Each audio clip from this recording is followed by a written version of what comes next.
Idukki പന്നിയാറിലെ ration കട കാട്ടാൻ ആക്രമിച്ചു. ചുമരുകൾ ഇടിച്ച് തകർത്തു. ഫെൻസിംഗ് തകർത്താണ് കാട്ടാൻ അകത്ത് കയറിയത്. കൂടുതൽ വിവരങ്ങളുമായി സുബിൻ തോമസ് ചേരുന്നുണ്ട്. സുബിൻ, എപ്പോഴാണ് ഈ ഒരു സംഭവം ഉണ്ടാകുന്നത്?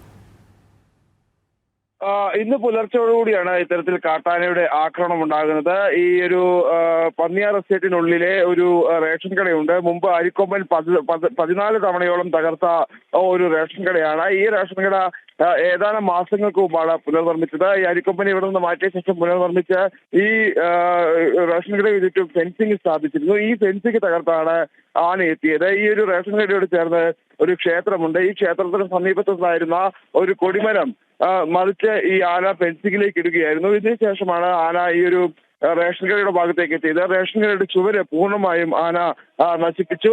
ഇതിനുശേഷം ഈ റേഷൻ കടയ്ക്ക് ഉള്ളിലുണ്ടായിരുന്ന 2 ചാക്ക് അരിയും ഈ ഒരു ആന ഭക്ഷിക്കുന്ന സാഹചര്യമുണ്ടായി.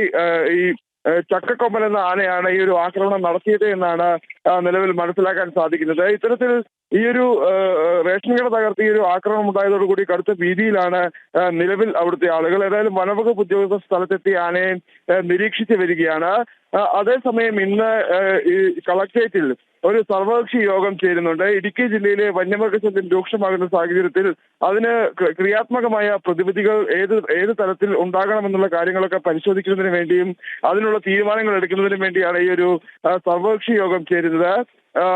വനംവകുപ്പ് മന്ത്രി AK ശശീന്ദ്രൻ, അതുപോലെ തന്നെ റോഷി അഗസ്റ്റിൻ ഉൾപ്പെടെയുള്ള മന്ത്രിമാർ ഈ യോഗത്തിൽ പങ്കെടുക്കും. AK ശശീന്ദ്രൻ ഓൺലൈനായിട്ടാണ് ഈ യോഗത്തിൽ പങ്കെടുക്കുന്നത്. മറ്റ് ജനപ്രതിനിധികളും MLA മാർ MP ഉൾപ്പെടെയുള്ള ആളുകളും ഈ യോഗത്തിൽ പങ്കെടുക്കുന്നുണ്ട്. ഈ യോഗത്തിലൂടെ ക്രിയാത്മകമായ തീരുമാനങ്ങൾ ഉണ്ടാകുമെന്ന ഒരു പ്രതീക്ഷയാണ് ഉള്ളത്.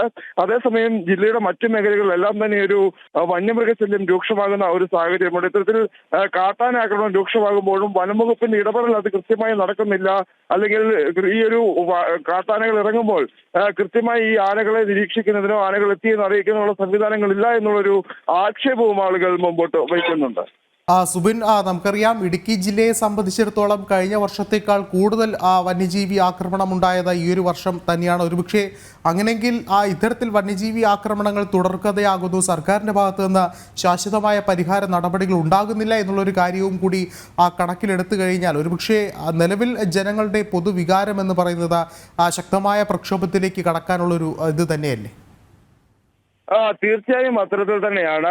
ഈ ഏറ്റവും അവസാനം, അതായത് ഈ ഒരു വർഷം ആരംഭിച്ചതിന് ശേഷം 5 പേരാണ് കാട്ടാനയുടെ ആക്രമണത്തിൽ ഇടുക്കി ജില്ലയിൽ മാത്രം കൊല്ലപ്പെട്ടത്. ഏറ്റവും അവസാനം നേരുമംഗലത്തെ വീട്ടമ്മ കൊല്ലപ്പെട്ട സംഭവമാണുള്ളത്.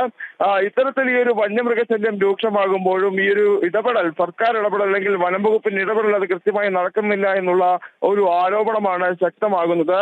ഈ ഇടുക്കി രൂപതയുടെ ഭാഗത്തു നിന്നെല്ലാം അല്ലെങ്കിൽ ഇടുക്കി രൂപതയുടെയും മറ്റ് പൊതു ഭാഗത്തു നിന്നെല്ലാം വലിയ രീതിയിലുള്ള വിമർശനം സർക്കാരിനെതിരെയും വനംവകുപ്പ് മന്ത്രിക്കെതിരെയും എല്ലാം ഉയരുന്ന ഒരു സാഹചര്യം ഉണ്ടായിരുന്നു. ഇന്ന് ഇടുക്കി രൂപതയുടെ നേതൃത്വത്തിൽ ഒരു പ്രതിഷേധ പരിപാടിയും നടക്കുന്നുണ്ട്. പൂപ്പാറയിലാണ് ഈ ഒരു പ്രതിഷേധ പരിപാടി, ബഹുജന റാലി സംഘടിപ്പിച്ചിട്ടുള്ളത്. ഇത്തരത്തിൽ ഈ ഒരു വന്യമൃഗശല്യം രൂക്ഷമാകുന്ന സാഹചര്യത്തിലും സർക്കാർ ഇടപെടൽ അത് കാര്യക്ഷമമല്ലാത്ത ഒരു സാഹചര്യം ഉള്ളത് കൊണ്ടാണ് ഇത്തരത്തിലൊരു പ്രതിഷേധ പരിപാടി ഇടുക്കി രൂപത തന്നെ സംഘടിപ്പിക്കുന്നത്. അത്തരത്തിൽ ഇടുക്കി ജില്ലയുടെ വിവിധ മേഖലകളിൽ ഈ ജനകീയ പ്രതിഷേധം ഉടലെടുക്കുന്ന ഒരു സാഹചര്യമുണ്ട്. എന്തായാലും ഇന്ന് നടക്കുന്ന സർവകക്ഷി യോഗത്തിൽ അതിലൊരു കൃത്യമായ തീരുമാനം ഉണ്ടാകുമെന്ന ഒരു പ്രതീക്ഷയാണ് ഉള്ളത്. അതേസമയം മുൻ വർഷങ്ങളിലെ അപേക്ഷിച്ച് മനുഷ്യ വന്യജീവി സംഘർഷം ഇടുക്കിയിൽ കൂടുന്നു എന്നുള്ളതും എടുത്തു പറയേണ്ടതായിട്ടുള്ള ഒരു കാര്യമാണ്. വ്യക്തമാണ്. ഇടുക്കി പന്നിയാറിലാണ് കാട്ടാന ആക്രമണം ഉണ്ടായത്. റേഷൻ കട കാട്ടാന ആക്രമിച്ചു. ചുമരുകൾ ഇടിച്ച് തകർത്ത നിലയിലാണ്. ഫെൻസിംഗ് തകർത്താണ് കാട്ടാന അകത്ത് കയറിയത്. സുബിനാണ് വിശദമായ റിപ്പോർട്ടുകൾ പങ്കുവച്ചത്.